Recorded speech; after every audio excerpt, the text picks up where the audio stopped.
Hello বন্ধুরা, welcome to only sports ভূ। তো এই ভিডিওতে ইন্ডিয়ান ফুটবল আইএসএল নিয়ে বেশ কিছু ট্রান্সফার আপডেট রয়েছে, তো সেগুলো নিয়ে আলোচনা করব এই ভিডিওতে। তো ভিডিওটি সবাই শেষ পর্যন্ত দেখতে থাকো, আর চ্যানেলে নতুন হয়ে থাকলে চ্যানেলটি সাবস্ক্রাইব করে পাশে থাকা বেল আইকনটিকে অন করে পাশে থেকো। তো প্রথমে যদি মোহনবাগানের টার্গেট সেন্টার ব্যাক মেহতাব সিংকে নিয়ে কথা বলা যায়, তো মেহতাব সিং বর্তমান সময়ে যুক্ত রয়েছে মুম্বাই সিটি এফসির সঙ্গে। তো মুম্বাই সিটি এফসির সঙ্গে তার কন্ট্রাক্ট রয়েছে 31শে মে 2026 পর্যন্ত। তো আরও এক মরশুমের জন্য মুম্বাই সিটি এফসির সঙ্গে কন্ট্রাক্ট পড়ে রয়েছে মেহতাব সিংয়ের।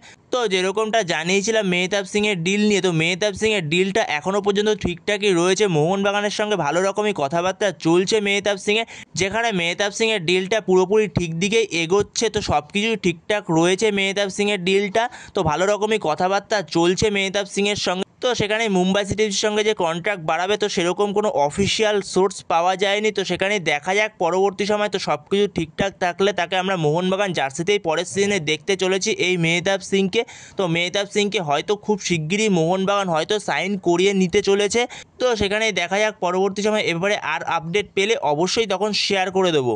তো এর পরবর্তী আপডেটটি হচ্ছে পাঞ্জাব এফসির ভারতীয় লেফট ব্যাক টাকচাম অভিষেক সিং। তো এই টাকচাম অভিষেক সিংয়ের বয়স হচ্ছে 20 বছর এবং তার মার্কেট ভ্যালু হচ্ছে 2 কোটি টাকা।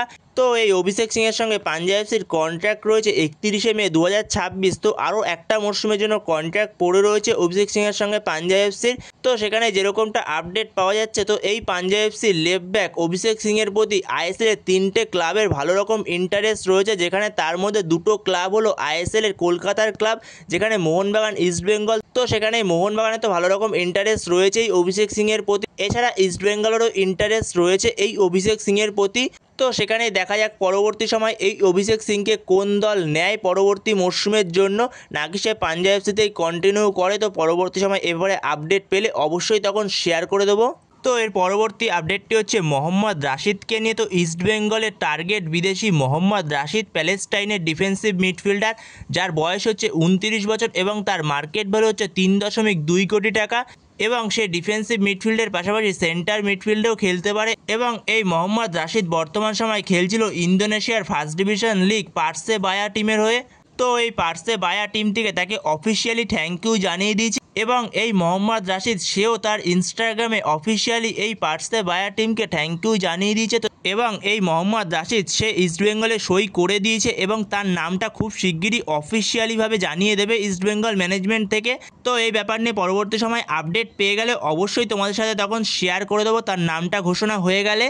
তো এর পরবর্তী আপডেটটি হচ্ছে ইন্ডিয়ান ফুটবল ন্যাশনাল টিমকে নিয়ে। তো ইন্ডিয়ান ফুটবল ন্যাশনাল টিমের ম্যাচ রয়েছে এএফসি এশিয়ান কাপ কোয়ালিফিকেশনের 10 তারিখ হংকংয়ের সঙ্গে। তো তার আগে ম্যাচ রয়েছে আজকে থাইল্যান্ডের সঙ্গে একটা ফ্রেন্ডলি ম্যাচ খেলবে ইন্ডিয়ান টিম। তো এই ম্যাচের আমরা লাইভ টেলিকাস্ট কোথায় দেখতে পাবো? তো এই ম্যাচের লাইভ টেলিকাস্ট অফিসিয়ালি দেখতে পারবো ফ্যানকোড অ্যাপের মাধ্যমে। তো ফ্যানকোড ছাড়া কোনো রকম টিভিতে দেখানো হবে না এই ম্যাচের লাইভ টেলিকাস্ট, শুধুমাত্র ফ্যানকোড অ্যাপেই দেখানো হবে ফোনের মাধ্যমে।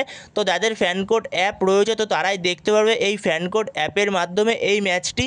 তো এই ছিল লাইভ টেলিকাস্ট নিয়ে আপডেট ইন্ডিয়ান ন্যাশনাল টিম ম্যাচের।